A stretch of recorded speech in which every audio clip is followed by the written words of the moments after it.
Hey there, flowery folk. Welcome to the podcast. In today's episode, I'm calling it a quick flowering tip because it is very focused on flowers, I suppose. So in today's episode, I just wanted to talk to you quickly about series production. So before we get into it, thank you for listening. It is so exciting to see that people are actually listening to this. Thank you.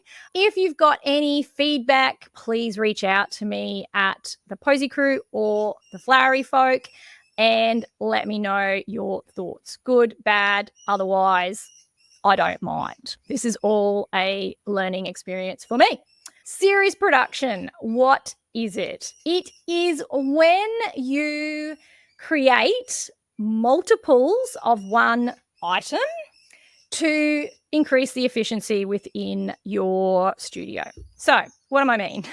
This could mean making, instead of one bouquet, making 3 or 4, possibly 10, depending on the quantity that you're going through in your studio, but making in multiples. So it helps reduce time in your workflow by the fact that you only need to think about it once, you only need to cost it once, you only need to get the material once, and you're creating multiples. So most of the times, no one's going to know that you've got 10 of the one bouquet going out to various people that day.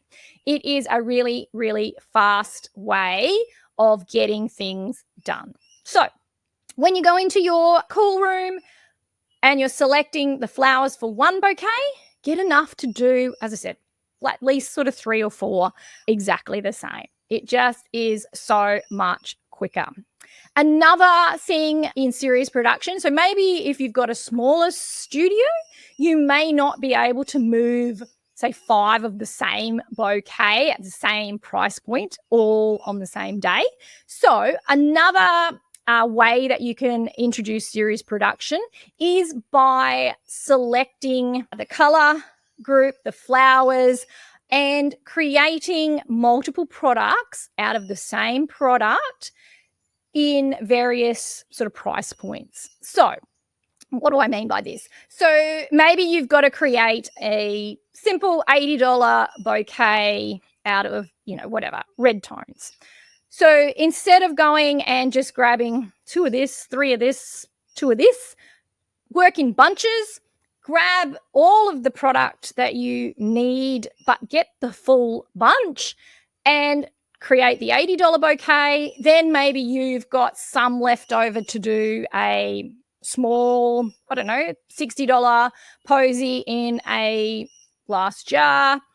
And it means that you're going to be you're only taking that product out once. You're using everything in the bunch. So it stops the waste in a way where you get one flower left in the cold room that no one ever wants to use.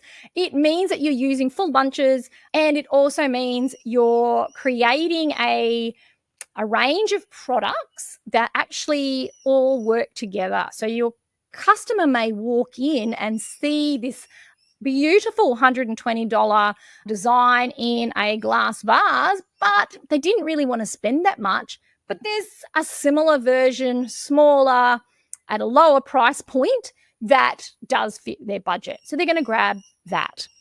So I just find it works really well in a smaller shop where you're not turning over huge quantities. Come up with 3 to 4 products of the same sort of florals, the same colors, but just sort of play with the quantities in each and the price point in each. And as I said, it's a really great way of getting product out of the cool room, getting it into beautiful designs, limiting waste, and it's also so much faster. So, series production, think about it in your shop. Think about eliminating doing one piece at a time. Do everything in multiples, and it will reduce so much time on the bench and help, obviously, make more money in your business. So thank you for listening to my quick flowering tip today. If you have any feedback, questions, ideas about our podcast, please reach out at the Flowery Folk or me directly at the Posy Crew. And yeah, let me know what you think. If you've got any friends out there that you think would enjoy the podcast, please share it with them. And thank you. Until next time. See you later.